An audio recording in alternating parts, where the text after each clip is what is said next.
Okay, so let's start. So last lecture, I explained how to deal with a more precise or rigorous definition of this quantum mass equation in the infinite dimensional case, which is the real quantum field theory case. And because I mentioned last time, like last week, that to obtain a reasonable quantization of the story, you need to solve quantum mass equation and descend to cohomology. So we need to basically understand this equation. And this equation, the quantum mass equation, is basically the quantum gauge consistency equation. So which says if you quantize the model then you got a gauge invariant element in the Fock space and things like that. Now with this preparation, I'm gonna explain. I basically apply this framework to B model. So now, finally, let's move on to discuss the quantum B model. So let me just recall the basic setup from last week.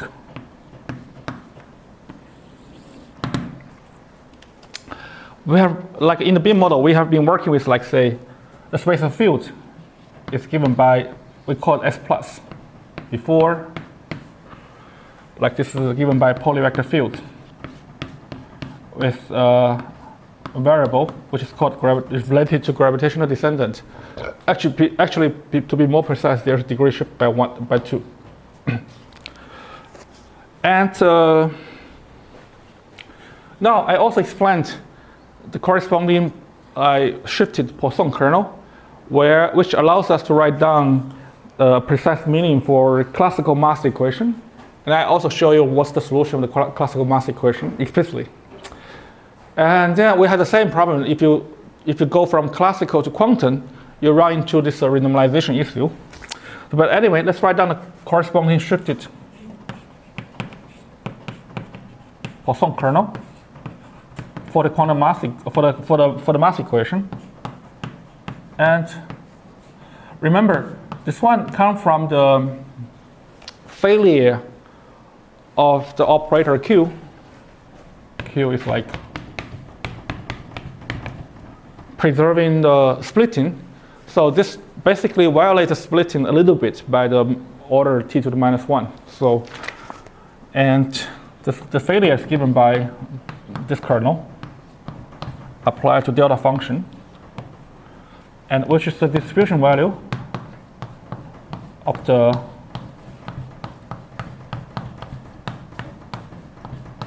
tensor of this poly, with this t order is 0. So only this order contributes to this Poisson kernel. So all this you can only do it when X is the competitive space, right? Yes. So if you want to do non-commutative space and do this, this stuff doesn't work, but you have to invoke Alan Kong's non-commutative geometry to do this. Yeah. Actually, I'm teaching Alan Kong stuff next semester. So I post stuff online as well.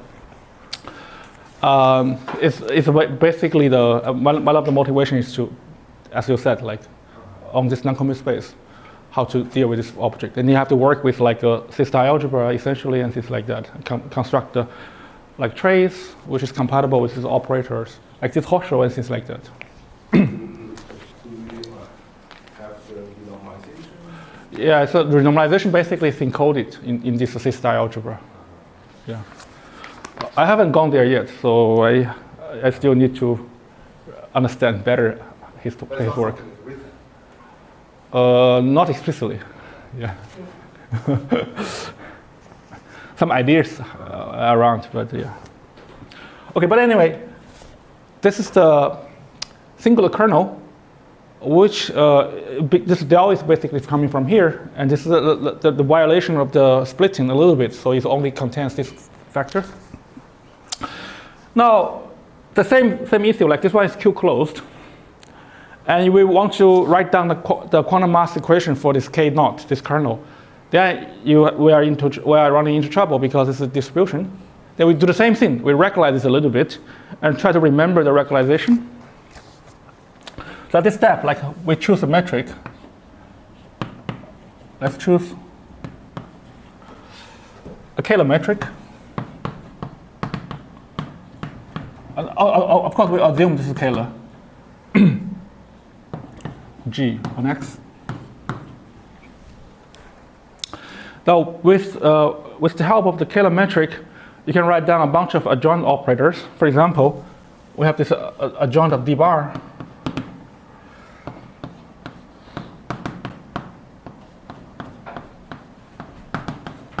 Which decrease the anti-holomorph degree by 1.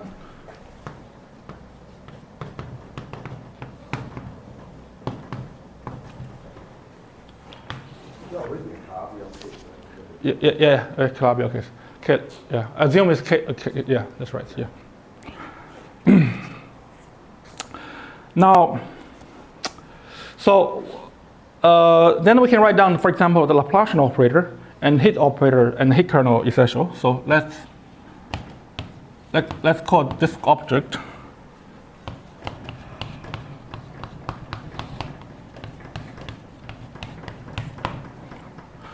where this R is a positive number, denote the hit kernel.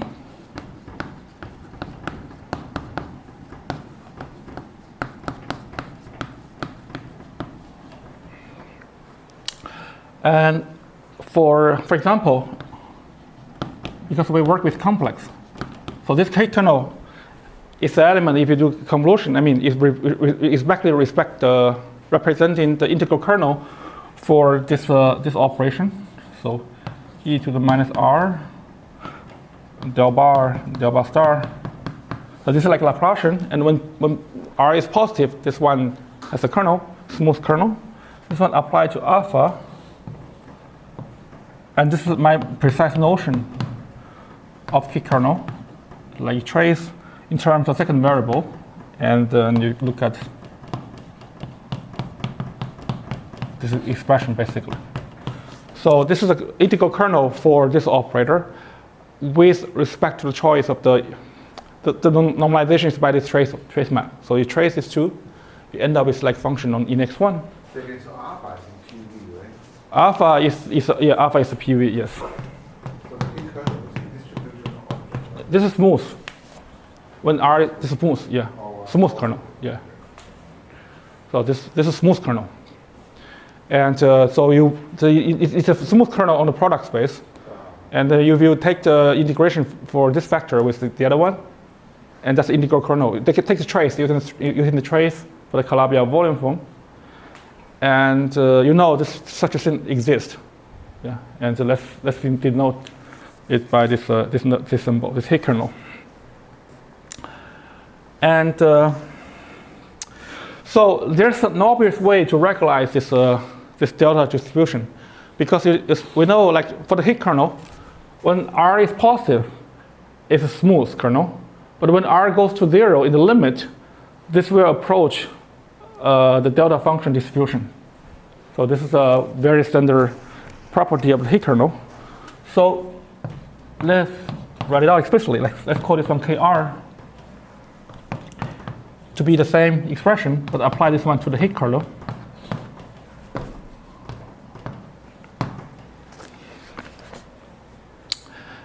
And we know when this one R goes to 0, this will approach the original K0, because this guy will approach the delta function distribution.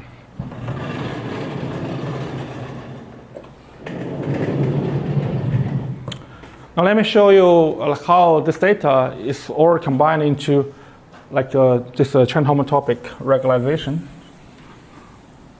What is R bracket E bar? Oh, sorry. This commutator, because it's graded, this is like a d bar star plus d bar star d. This plus because both operators are odd. So all my commutators are graded commutator. So this is a standard Laplacian operator.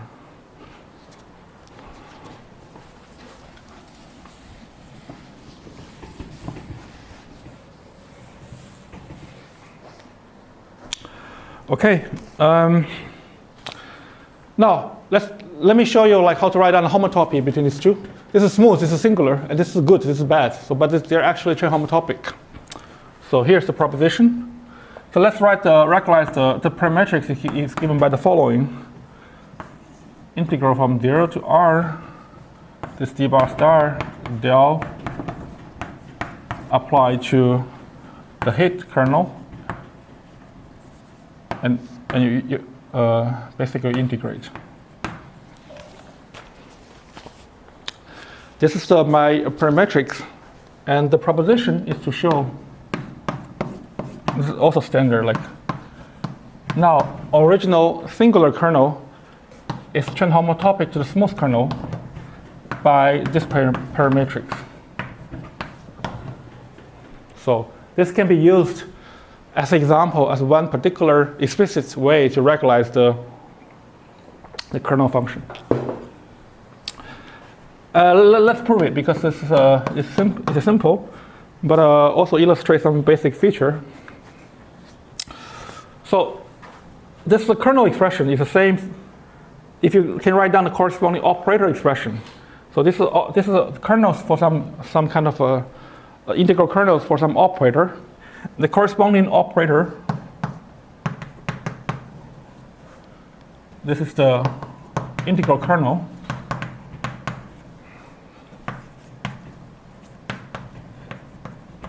Representation of the operator equation.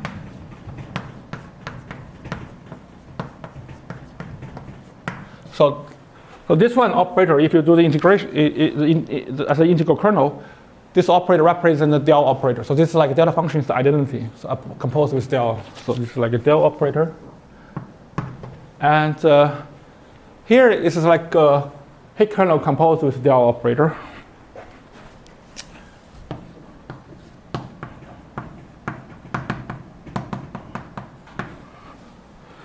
And what about this guy? When you apply Q really means like as a kernel, it really means like as an operator, it means like Q tensor 1 plus 1 tensor Q applied to P. But if you really look at the operator as integral kernel, this represents precisely the commutator of this Q with respect to this operator. But this operator is this thing composed with the like hit operator. So if you write it down, it's really something you want to prove is this equation.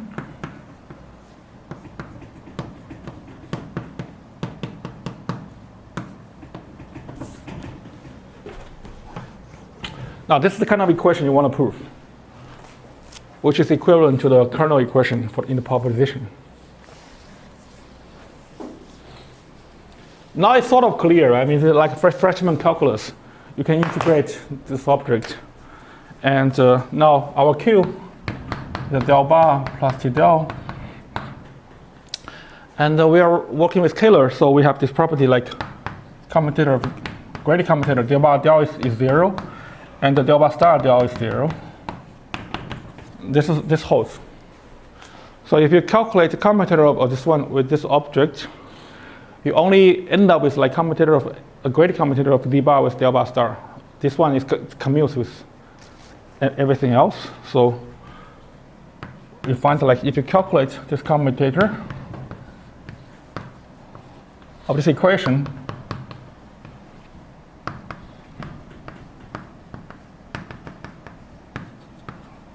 you see like the only non-trivial term comes from the commutator of this one with this one. All the other stuff like a del bar commutes with this Laplacian, and this del commutes with Laplacian by this property. So you end up with like integral del bar star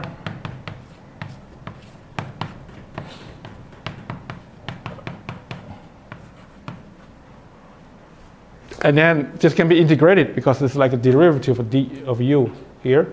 So if you integrate this object, so this is a total derivative. So you basically find the value of this one at 0 and at r. So it's like del minus del e to the minus r.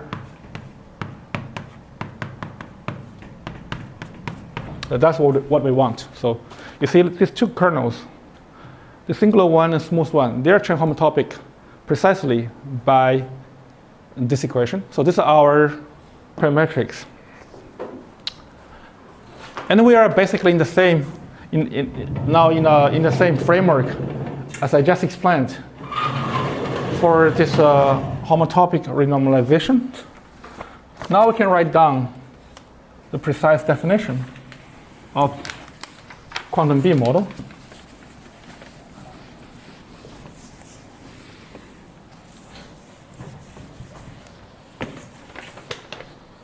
And this answers your question. You asked for an explicit example, like how to choose the right parametrics. This is the way, using Higgs kernel.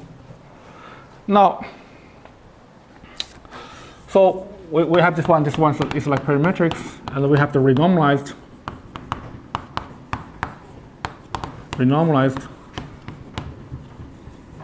Poisson kernel, shifted Poisson kernel.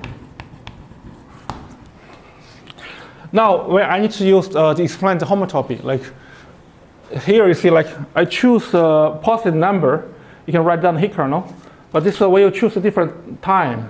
The Higgs kernel will evolve, and you can write down the different choice of the dependence on a different choice of the time for the Higgs kernel. So, to be precise, let me just compare two numbers, like two times. Like suppose given two numbers like epsilon and L. We define the effective propagator.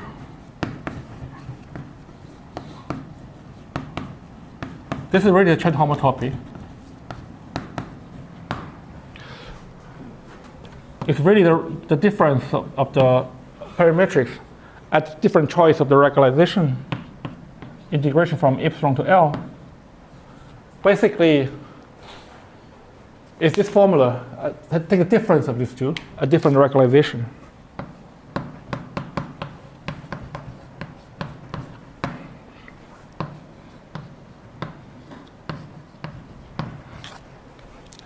Just the difference of two regularization. And so let me write it here. And yes. And because like this positive number, this is going to be smooth. So this is really a smooth section, as expected. In this polyvector field, which of course is a subspace of the full field. So this is my effective propagator. This is the one which connects the different choice of the like BB operator. So this one leads to a homotopy from regularization K epsilon to KL. Okay. That's all we need now as a preparation to write down, to explain what is a quantum B model. So maybe I explain, because I need a little bit space, so I'm going to use this blackboard to write down the definition. So now I'm going to erase this part. This is a train homotopy arising from the choice of the Higgs kernel. By the way, you can use some other regularizations or parametrics. The Higgs kernel is one convenient choice, but you can use some other cutoff, like along the diagonal, and they're all equivalent. Okay, here's the definition. This is the definition I gave with Castello. For what is the quantum B model? So a perceptive quantization of B model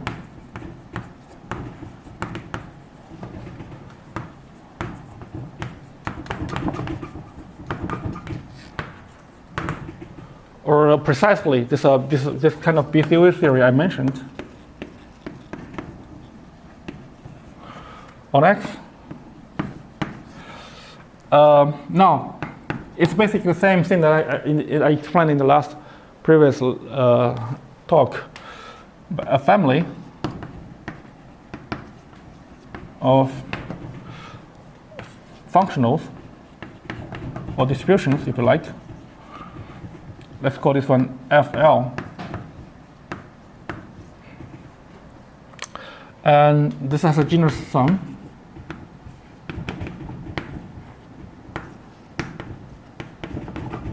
And L is the regularization. It's an element of this O plus space of field.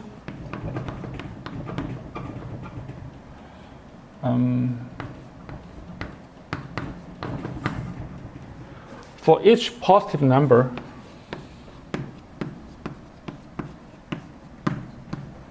so this is the choice of regularization, and satisfy the following property.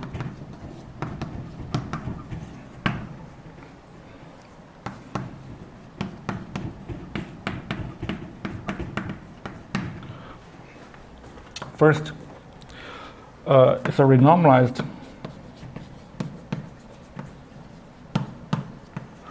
RG flow, the same thing as before. Now explicitly it's given by this equation. So FL equals this RG flow. So a different scale, like epsilon and L, they're related by this propagator. This is smooth propagator.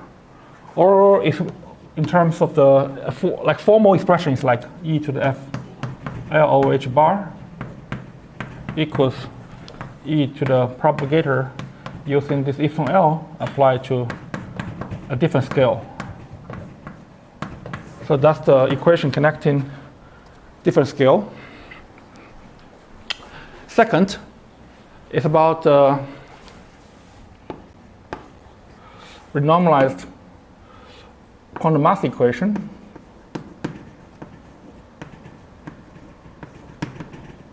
I call this one homotopy RG flow, right? So, sorry, this really means homotopy RG flow.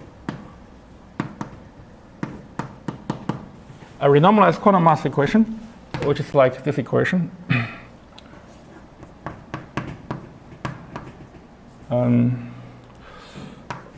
Let me use this notation, and I will explain.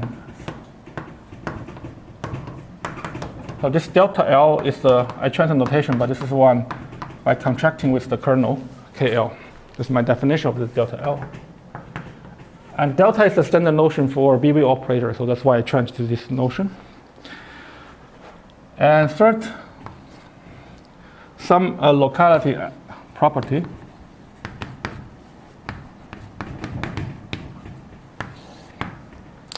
Which roughly says like this one, when L goes to 0, it becomes more and more local. It's more L asymptotic expansion by local functionals. Local functional means like something like integration, like when L goes to 0. There's a precise notion of this, but let me not explain. The rough idea is the following thing. Then, yeah, satisfy the classical limit.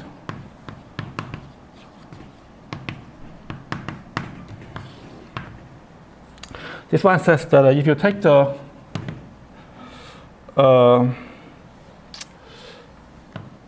limit when L goes to 0, and which become local, and the leading term of this functional, this becomes my classical action functional, classical BCOV. That I explained last week. This is the kind of interaction term. And some other properties, let me not just roughly say, just some degree axioms and Hodge weight axioms.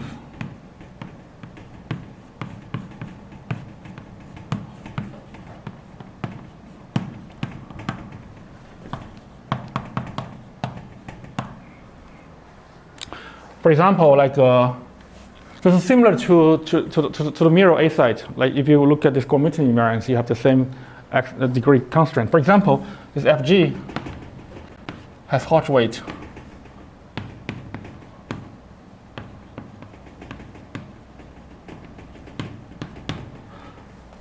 3 minus dimension,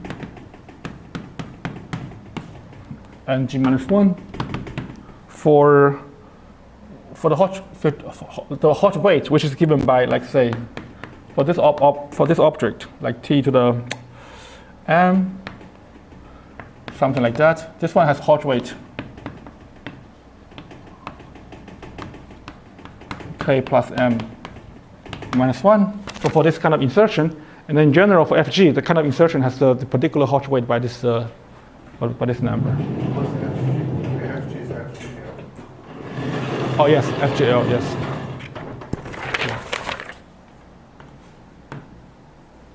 And you can check this homotopy RG flow preserve this Hodge this grading condition. So, and yeah, that's the definition of quantum B model. So let me first show you, like, what is the basic property of this definition, and why it leads to some kind of quantum invariance in the B model. The idea is the following. It's sort of explained in my lectures last week, but let me quickly remind you. So I'm gonna keep this black box. This is definition. So given a quantization,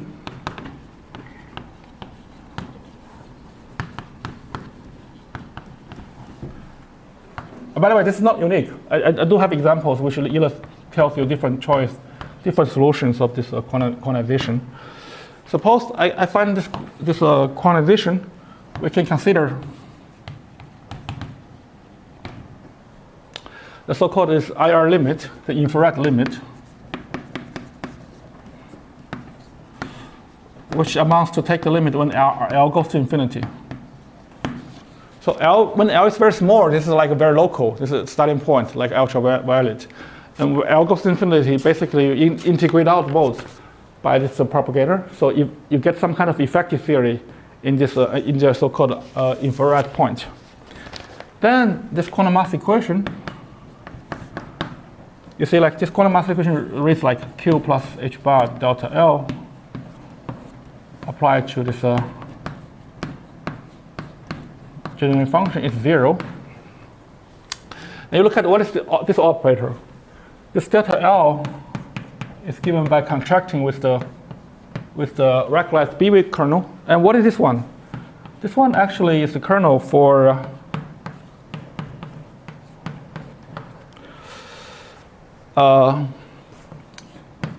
this Hey kernel. Then when L goes to infinity,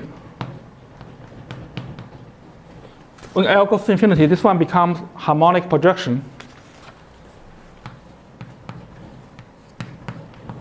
Harmonic.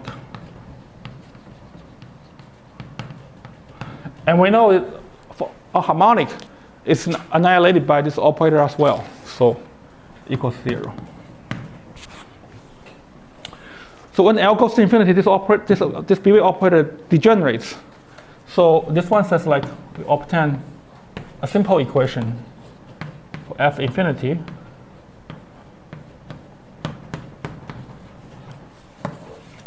By the way, this is a very peculiar property of BCOV theory. This is not true in general for some other, like, BV. Usually, if we take the BV quantization, this operator becomes like the BV operator on the zero modes, like a harmonic. But this operator is very degenerate, so it doesn't contribute at this infinity point. So that's also one of the reasons, like, this B model is a degenerate BV theory. It's a very peculiar property. So you see, this is 0 means, like, this object is Q closed. It represents the cohomology class. And so you can write this F infinity as something in the cohomology of, like, say, functions on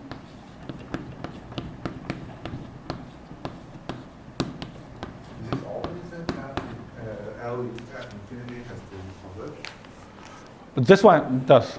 Huh? This one does. So on compact case, it does. In the non-compact case, you have to be careful because in the non-compact case, this one, you might also have like infrared divergence. That's about the non-compactness. Then either you have to, for example, you have to insert some operators like observables, which is compactly supported, or so to make sure like when you run the propagator, you integrate something that is compactly supported or have better convergence property in order to have a well-defined correlation. So the K can converge, like in this case, but L may not necessarily converge by some choice. Right? Yeah, this is some particular choice. Yeah, if you like, once you have defined this object, and the relation of this one with F infinity is related by this propagator PL infinity. This one is smooth. This one is smooth. So you run from here by some smooth kernel, run some Feynman diagrams to get here. This is definitely well defined. Yeah, that's because this one is smooth. Otherwise, you're gonna run into trouble. Yeah, this is a good point. So because here we assume compactness to avoid this infrared divergence, then this one is smooth, and you can run this limit. Yeah. Now, at the cohomology level, the acute cohomology, and this is like tensors of an object, and this is isomorphic to functions on cohomology of this guy, power series in H bar. So it really, at the infinity, at this infrared limit, this becomes an object, a function. You can evaluate this one as a well-defined evaluation on the cohomology class. And now, a choice of a Kähler form, a Kähler metric, gives a splitting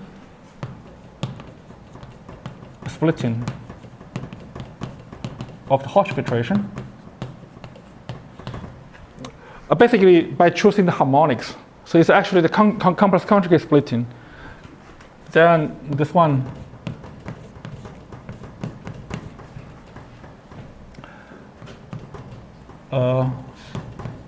we are isomorphic to under this splitting, this cohomology.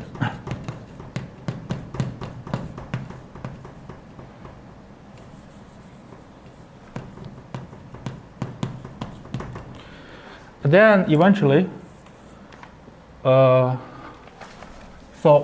by this property, probably just let me write down here. So this object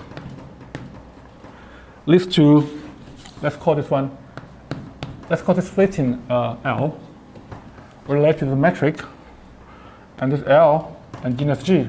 Oh, sorry, this G is the metric. This G is the genus. I apologize. N, X. So this, I just erased this definition, but you see like this definition about this choice of radicalization around this homotopy RG flow, solve quantum mass equation effectively and so on. It's a very complicated process. If you want to really calculate and solve it explicitly, it's very difficult. But however, there's something which is remarkable happening, which allows us to do some very explicit calculation. So I want to mention this one. This is about UV property. Locality. This is really. What if the space is complicated? I don't know. That would be great to understand. Yeah. I haven't thought about this. Too little energy. Yeah, but anyway. So I want to explain this stuff because that's the original kind of dream I would like to have for solving this model. And like this year, there's a lot of development I want to mention. So the problem is the following: like in practice, how do you construct this quantization? In practice, how to construct this quantization. It looks very complicated. It does.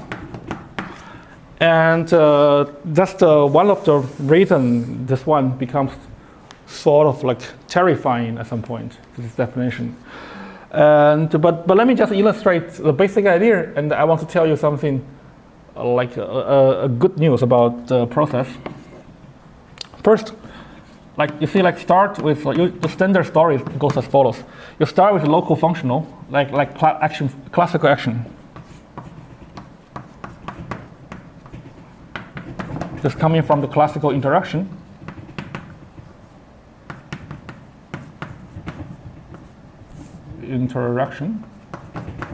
So it comes from the theory you start with, like some kind of nice local functional with the gauge symmetry and things like that. So this is starting point is some kind of local functional.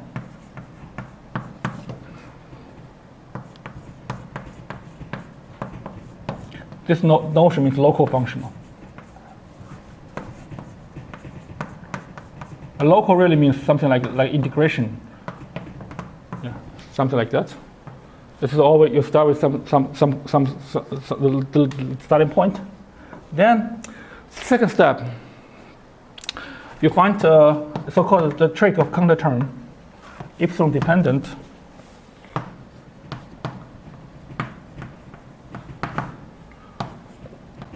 Local functional, which let me call this one I counter term epsilon, which starting from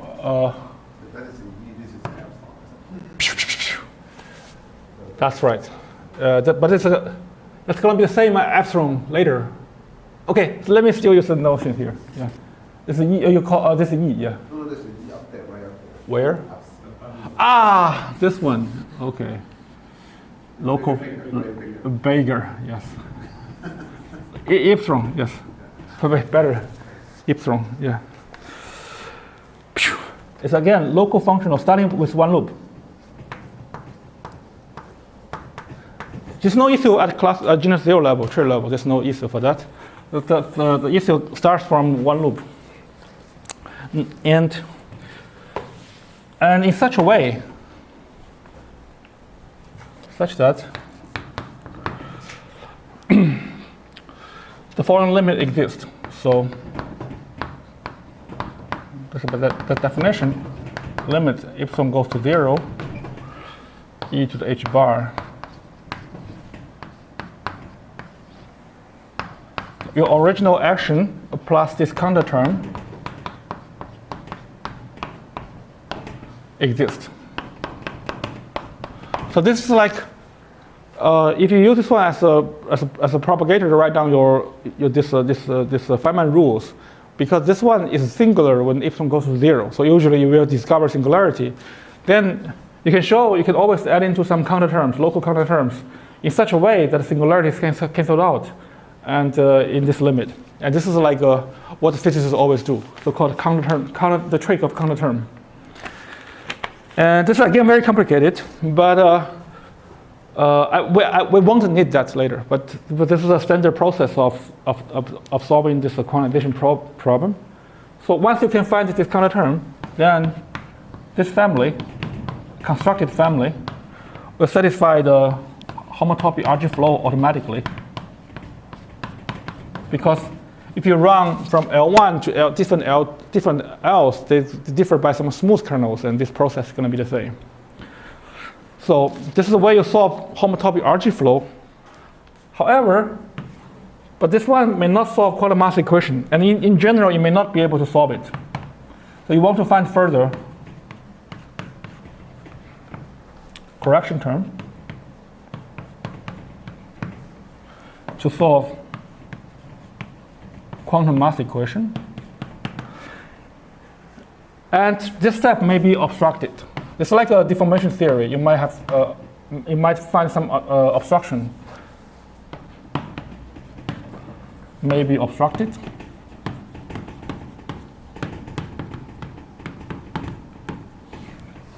And this obstruction is called, in physics, is called a gauge anomaly.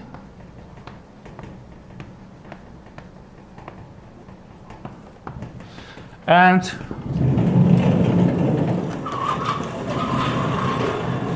usually you stop here if you find an anomaly.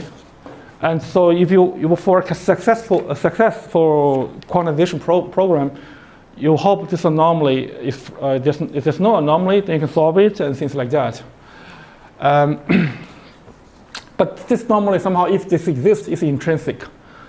So, but actually, even the theory is anomalous. It's a theory is still interesting. Yeah, I mean, it's like we studied the geometric property like a moduli space. If the moduli space is singular, there's still something interesting happening there. So, yeah, hopefully I can tell you something later, because we are somehow exploring this anomalous theory. There's an analog of this Coronicius model for this anomalous quantum mass equation, anomalous gauge theory, and there's meaning about this intrinsic anomaly. But anyway, this is the standard thing you do. Now, what's better is the following: like, it's still very complicated, but if one thing happens, it simplifies a lot. So we say the theory is UV finite. We are back to the general Yeah, this is general. Yeah, not to BCOV theory, but this is, so far this discussion is general. And we say the theory is UV finite if for the class of local functionals you are interested in, if you just run this process, you don't need the counter term, or it automatically the limit exists. So all this UV divergence is cancelled out. So if this guy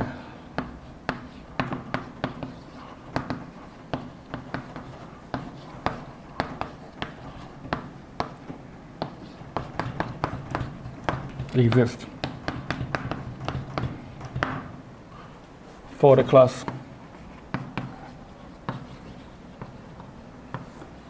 local functionals we are interested in.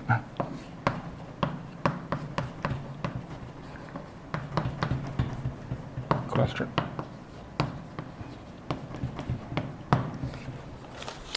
So if we basically work with a particular class of local functionals and run this process, you find without using, by the way, to make this limit exist, the counter term, the epsilon dependence of this one usually will be singular when epsilon goes to 0. This becomes singular when epsilon goes to 0. So it might look like a 1 over epsilon square term or something like that. So it's very singular.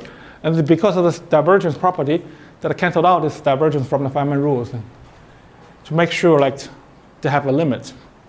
But in case there's no need for this counter term, if this kind of thing automatically the limit exists, we say the theory is UV finite. There's no UV divergence in this model. In this case, something happened. And let me just tell you the rough idea. So you see that assume UV finite. By the way, a very popular model for this UV finite case is topological quantum field theory, like Chen-Sam theory, for example. But there is. We just know this recently. Yeah, it's a rather recent result. I will just tell you. All chiral theories, all holomorphic, all theories with d-bar operator is UV finite. This is what we recently proved. So in particular, this BCOV theory, holomorphic Chen-Simons theory, all these models are UV finite. Yeah, that's a bit non-trivial. But I say a little bit more about it. Assume UV finite. So, so the metric is the following. We want to solve this kind of equation in the beginning.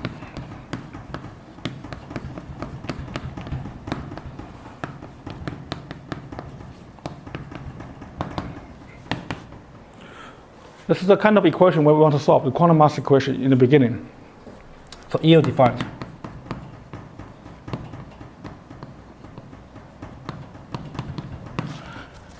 And that's why, because the basic reason is because this operator, when L equals 0, is a singular kernel. So this object is not defined. So you see, like what we do is like we regularize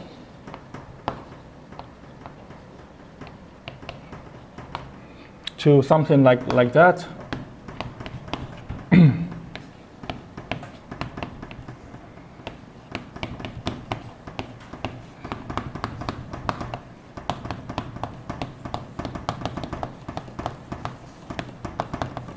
So we regularize this one to a well-defined quantum mass equation in such a way, and this is a well-defined.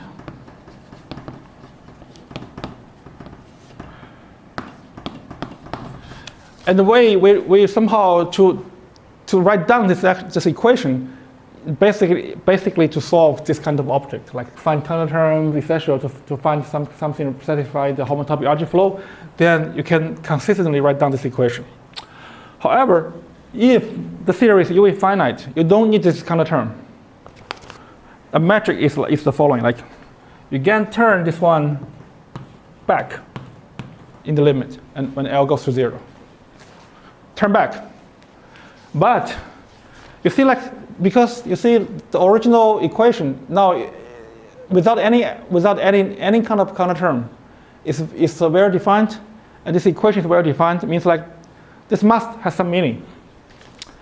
And you will find something like this ill-defined operation will be resolved by turning on some higher operations on your local functionals. You will discover something like a Qi plus this original term. This looks like L1, L2. Then you will have some turning on some kind of higher terms like L3 and L4 essential higher term to be 0. So this case somehow is some kind of local higher bracket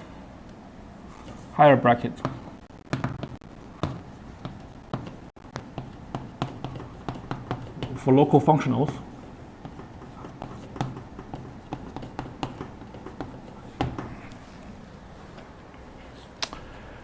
It must be something like that. And so all this higher stuff come from resolving this ill-defined B-way operator. So you can view this equation as some kind of a renormalized local quantum mass equation. I don't have a name for this one, so let me just call this one renormalized local quantum mass equation. This is something you can expect. Oh, by the way, what does it look like? Okay, this is an open problem. It's not known. Okay, not known. If you are interested in, like, I can tell you something that we do know. Please not know what LK is. Yeah, not know this one. An extremely interesting question. Like, for example, probably homework exercise. It's actually okay. If you want to write a thesis, this is a good thing to play. So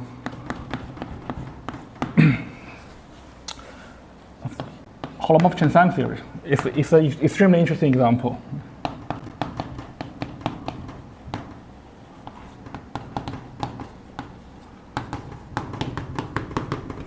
And somehow we know holomorphic Chern-Simons is UV finite. And we know this Q and this bracket, this is a Chevalier-Ellenberg differential. And somehow this process will predict some higher bracket for holomorphic Chern-Simons, which we don't know yet.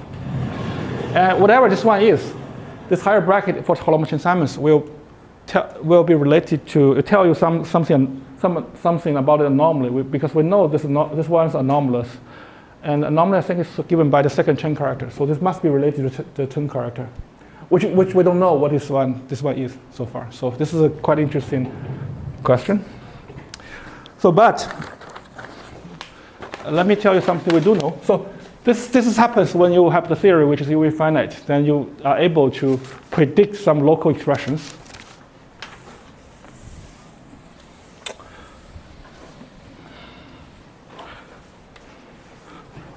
Now let me tell you one case where I do know explicitly what this one look like. So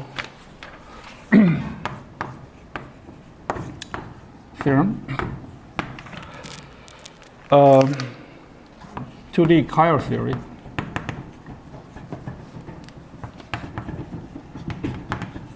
UV finite.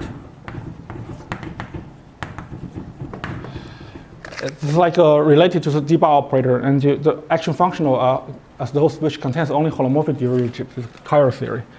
And you know precisely what this renormalized higher bracket look like. In this case, there's no higher bracket. In this case, this one will keep like deforming this L2 basically. So you have this one. Let me write this one. Will also, L2 will also be renormalized. So this is like L2. So yeah, some other higher terms, which H-bar correction. So this renormalized local quantum mass equation is equivalent to Maury-Cardan equation in chiral versus operator algebra. This is a very precise notion for this one. You can build up a vertex operator algebra arising from this chiral theory, and you can write down a Lie algebra, which is about the modes of this kind of object. And then you can write down the Maury-Cardan equation. You can show that equation is precisely the renormalized local mass equation.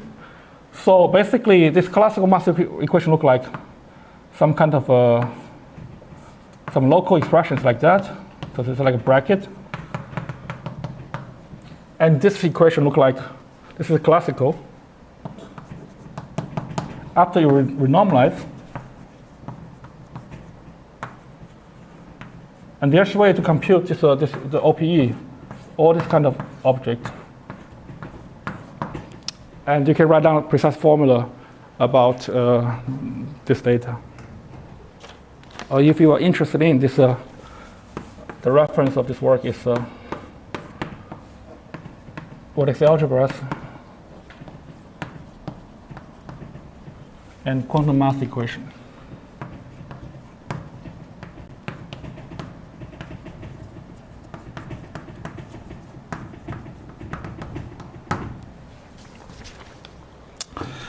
And as a consequence of this theorem, you can write down a rather explicit algebraic equation for this Maury-Cardan equation. And from here, you can show, you find explicit canonical solution of quantum B model on a P curve. It's like 2D. It's like simplest Calabi-Yau. And to prove, establish this quantum mirror theorem. This is no.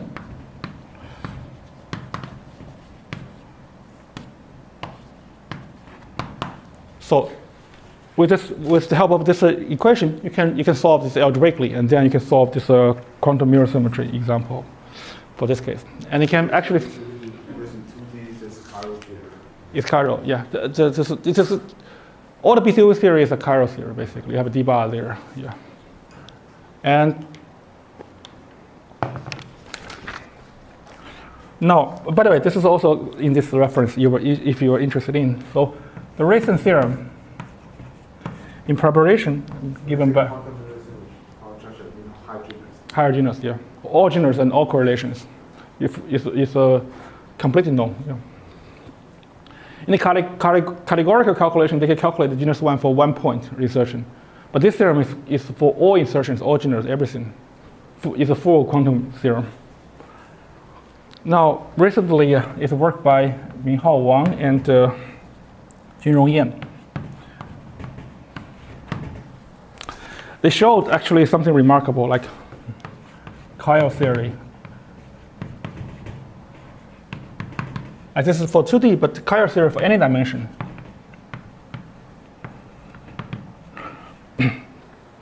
Are UV finite?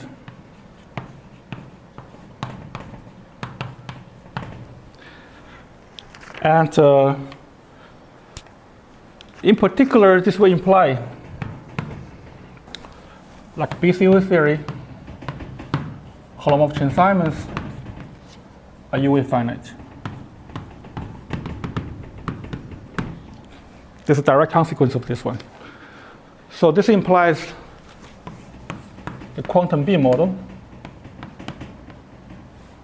the quantum BCOV theory, has a local expression. Local expression from this higher bracket, and which we don't know yet, but this remarkable calculation by it's by Zheng Pinggui. He did the calculation here, so I don't know whether he explained this or not. It's local expression by some kind of higher chiral OPE.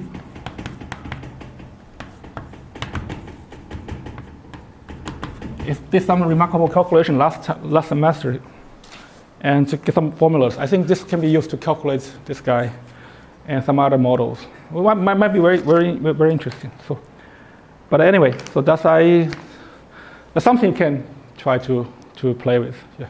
So once you have a local, you can figure out. So the general story is not known yet. Like, what's the corresponding local expression for this B model, open, close, etc. They are all local, and in this sense. So the question is like what they are. We don't know so far yet. But these two results are really impressive. Okay, so I'm gonna stop here today.